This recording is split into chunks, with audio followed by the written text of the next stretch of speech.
Alhamdulillah nahmaduhu wa nasta'inuhu wa nastaghfiruhu wa nastahdih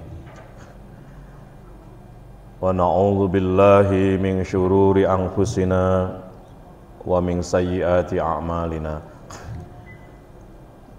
may yahdihillahu fala mudhillalah wa may yudlil fala hadiyalah. Asyhadu an la ilaha illallah wahdahu la syarikalah wa asyhadu anna sayyidana wa nabiyyana Muhammadan abduhu wa rasuluhu sallallahu alaihi wa ala alihi wa ashabihi la nabiyya ba'dah. Allahumma salli wa sallim wa barik ala habibina wa syafi'ina wa qurrati a'yunina wa maulana Muhammad ibn Abdullah wa ala alihi wa ashabihi wa asba'ihi wa man tabi'a hudahu ila yaumil qiyamah. Amma ba'du ibadallah, ittaqullah haqqa tuqatih wa la tamutunna illa wa antum muslimun. Wa'tasimu bihablillahi jami'an wa la tafarraqu wadhkuru ni'matallahi 'alaikum idh kuntum a'da'an fa'alafa baina qulubikum fa asbahtum bi ni'matihi ikhwana wa kuntum 'ala shafa hufratin minan nari fa anqadhakum minha kadzalika yubayyinullahu lakum ayatihi la'allakum tahtadun. Kaum muslimin jamaah salat Jumat rahimakumullah, bersama-sama kita bersyukur kepada Allah Subhanahu wa taala sampai dengan detik saat ini kita masih diperkenankan untuk bisa hadir di rumah Allah ini, di Baitullah ini, di masjid yang kita cintai bersama ini, guna memenuhi undangan Allah Subhanahu wa taala untuk menunaikan serangkaian ibadah salat Jumat. Semoga ibadah yang kita lakukan, hadir kita di rumah Allah ini semakin mendekatkan dan meningkatkan takwa dan taat kita kepada Allah Subhanahu wa taala. Kaum muslimin rahimakumullah, kita masih berada di minggu pertama tahun baru Hijriah 1444. Hari ini tanggal 7 Muharram.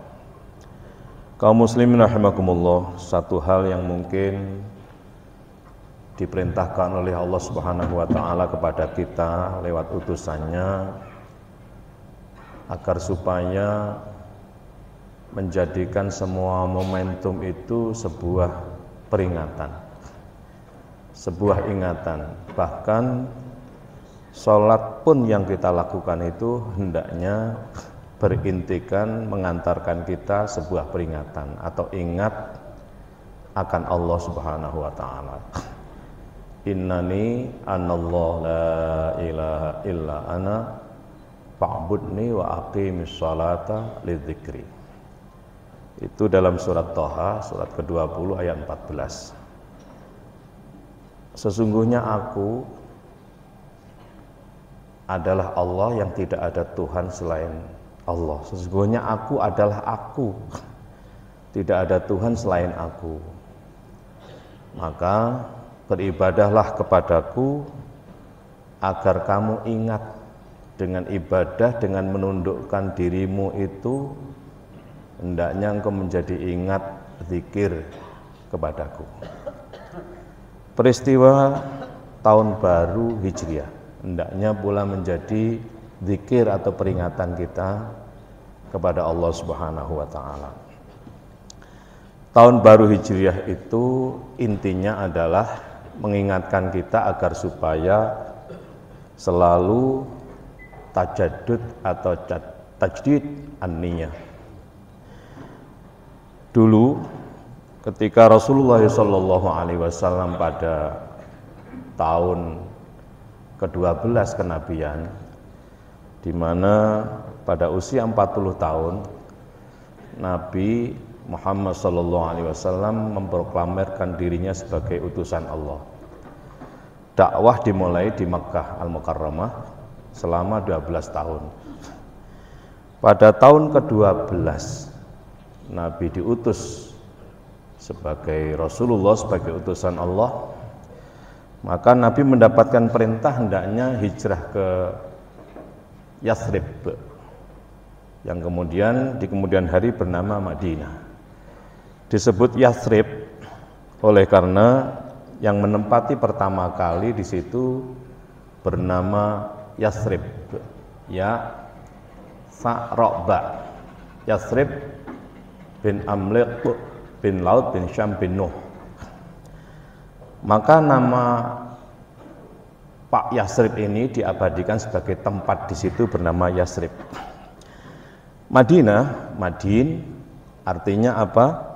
Madin adalah zoroh makan atau isim makan yang menunjukkan adanya satu kegiatan di tempat itu, yaitu dana yadinu, saling mendekat tanpa mempersoalkan asal-usul bahasa, perbedaan suku, perbedaan agama dan lain sebagainya. Terjadilah di situ interaksi antar manusia satu dengan yang lainnya dalam hal perdagangan dan lain sebagainya, tanpa mempersoalkan apapun, maka disebut dengan Madin.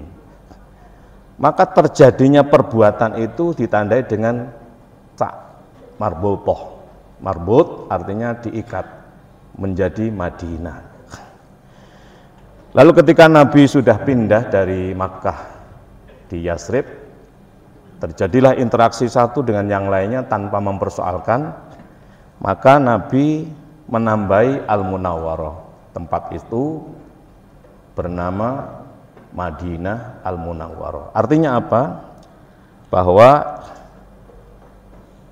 fenomena zahir antara pengikut Rasulullah dengan penduduk asli Madinah, baik yang beragama Yahudi maupun beragama yang lainnya, sama. Artinya sama-sama baiknya. Tidak ada persoalan, tidak pernah mempersoalkan warna kulit, asal suku, perbedaan bahasa dan lain sebagainya. Yang penting mereka saling menghargai, saling menghormati. Maka disebut dengan Madinah. Yang membedakan dengan pengikut Rasulullah adalah munawwarahnya. Artinya apa? Bahwa hendaknya orang-orang yang mengikuti Rasulullah SAW ketika mengadakan interaksi perdagangan maupun yang lainnya di tempat itu, jangan hanya baik saja, tapi diniati bahwa baiknya itu karena munawwar atau munawwarah, disinari, diperintah oleh Rasulullah Muhammad SAW. Sehingga Madinah Al-Munawwarah. Yang Al-Munawwarah inilah yang muslim, alias pengikut Nabi Muhammad SAW. Kaum muslimin rahimakumullah, maka hijrah intinya adalah mengingatkan kepada kita akan tajdid an-niyah.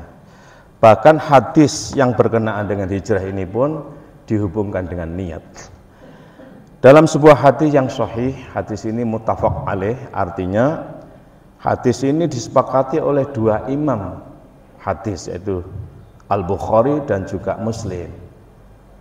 Hadis ini lafadznya dari Al-Bukhari dan juga Muslim berbeda sedikit, namun intinya sama. Hadis ini disebut dengan hadis Umar. An Amiril Mukminin atau an Umar radhiyallahu anhu, an Umar bin Al-Khattab radhiyallahu anhu qala sami'tu Rasulullah sallallahu alaihi wasallam qala. Umar mengatakan dia mendengar pada saat Rasulullah sallallahu alaihi wasallam hendak hijrah dari Makkah ke Yathrib atau dari Makkah ke Madinah ini, beliau mengatakan innamal a'malu binniyat. Sesungguhnya seluruh amal perbuatan itu sangat bergantung niatnya. Kenapa Nabi mengatakan demikian? Oleh karena Nabi mengetahui bahwa penduduk Mekah yang niat hijrah ikut rombongan Nabi Muhammad SAW dari Makkah ke Yasrib ini tidak semuanya lillah wali rasulih.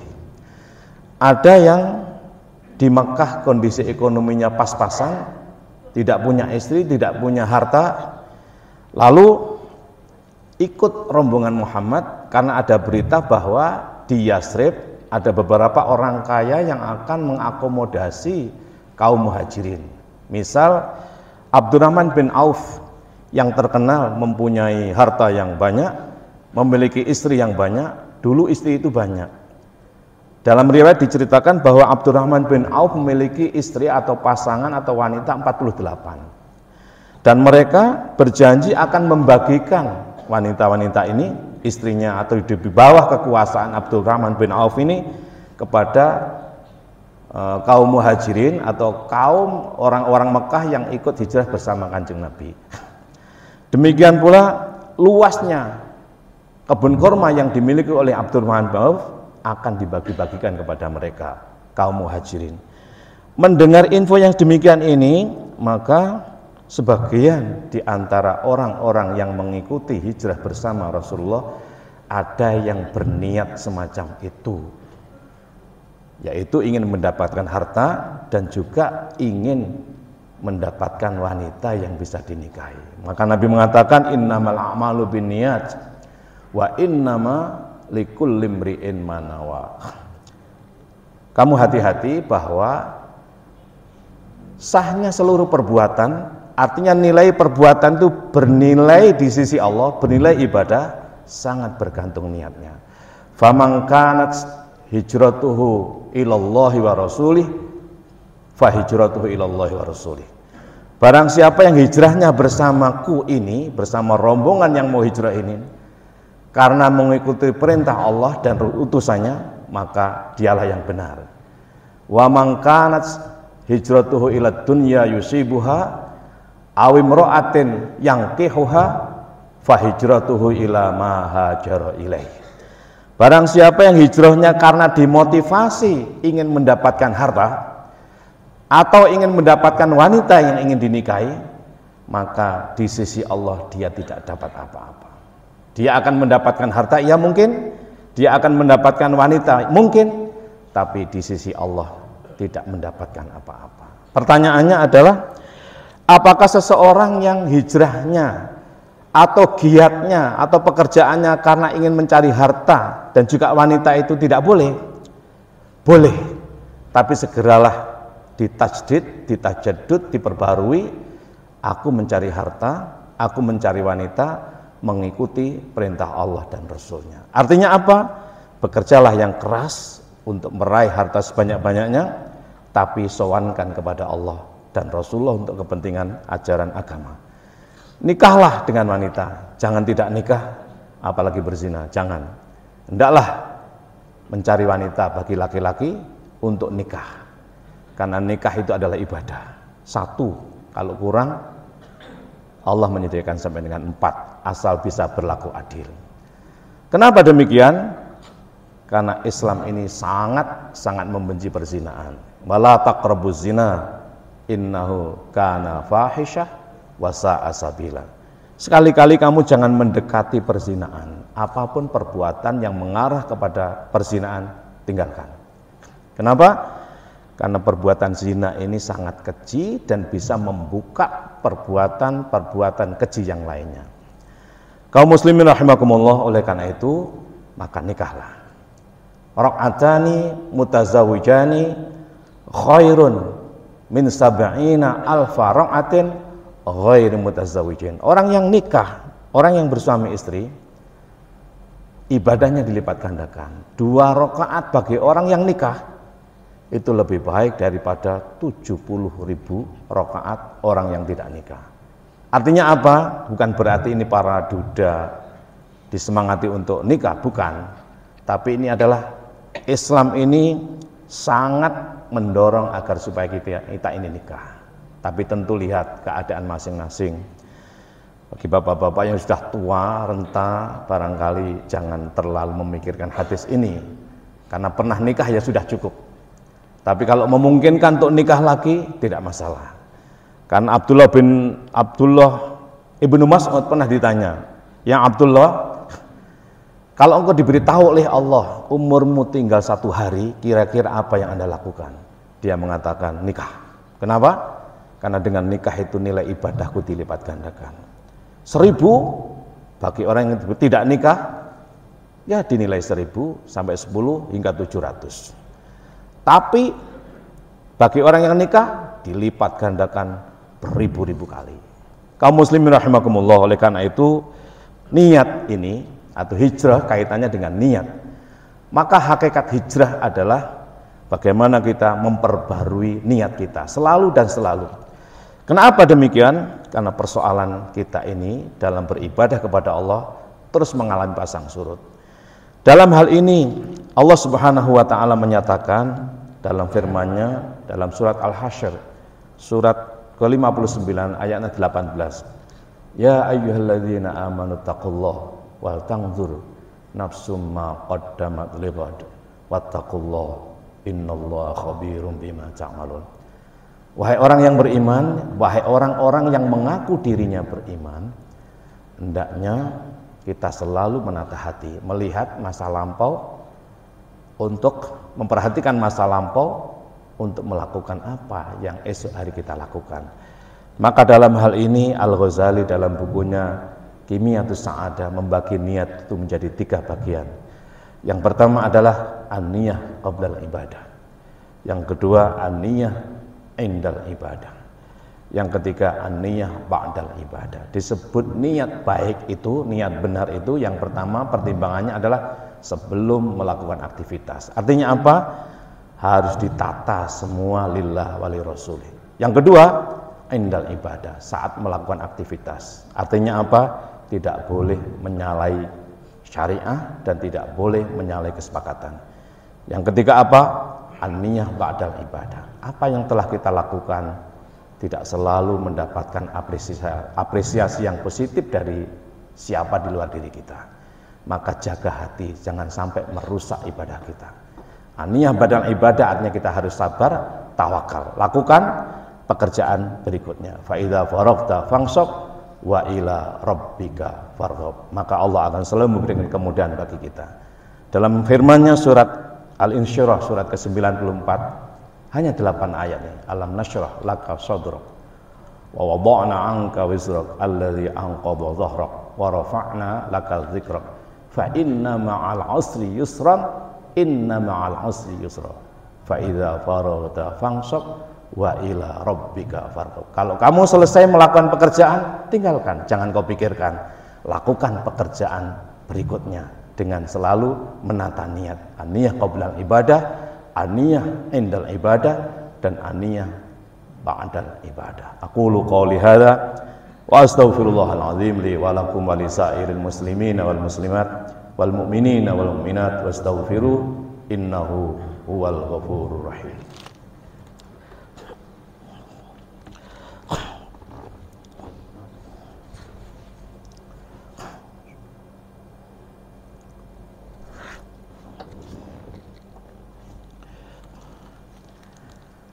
Alhamdulillah hamdan katsiran kama amal. Asyhadu an la ilaha illallah wahdahu la syarikalah. Irghama liman jahada bihi wa kafar. Wa asyhadu anna sayyidana wa nabiyyana Muhammadan abduhu wa rasuluh khairul khalaiqi wal bashar. Allahumma salli wa sallim wa barik ala sayyidina Muhammadin al-akhyar wa ala alihi wa ashabihi al-abrar. Amma ba'du ibadallah, ittaqullaha fis sirri wal alan wa'lamu anna Allah ta'ala shalla ala nabiyhi qadima wa ja'ala dhalika lana walil mu'minina irsyadan wa ta'lima. Faqala azza min qa'il wa lam yazal qa'ilan alima inna Allaha wa malaikatahu yusalluna 'alan nabi ya ayyuhalladzina amanu sallu alaihi wa sallimu taslima. Allahumma salli ala sayyidina Muhammad wa ala alihi wa ashabihi ajmain warhamna ma'ahum برحمتك يا أرحم الراحمين. اللهم اغفر للمسلمين والمسلمات والمؤمنين والمؤمنات الأحياء منهم والأموات إنك سميع قريب مجيب دعوات ويا قاضي الحاجات. اللهم ألف بين قلوبنا وأصلح ذات بيننا واهدنا سبل السلام ونجنا من الظلمات إلى النور وجنبنا الفواحش ما ظهر منها وما بطن وبارك لنا في أسماعنا وأبصارنا وقلوبنا وأزواجنا أولادنا بناتنا وكل شيء أعطيتنا وتب علينا يا مولانا إنك أنت التواب الرحيم واجعلنا شاكرين لنعمك مثنين بها قابلها وأتمها علينا. ربنا آتنا في الدنيا حسنة وفي الآخرة حسنة وقنا عذاب النار. الحمد لله رب العالمين. عباد الله إن الله يأمر بالعدل والإحسان وإيتاء ذي القربى وينهى عن الفحشاء والمنكر والبغي يعظكم لعلكم تذكرون واذكروا الله العظيم يذكركم واشكروه على نعمه يزدكم واسألوه من فضله يعطيكم ولذكر الله أجل أكبر. أقيموا الصلاة.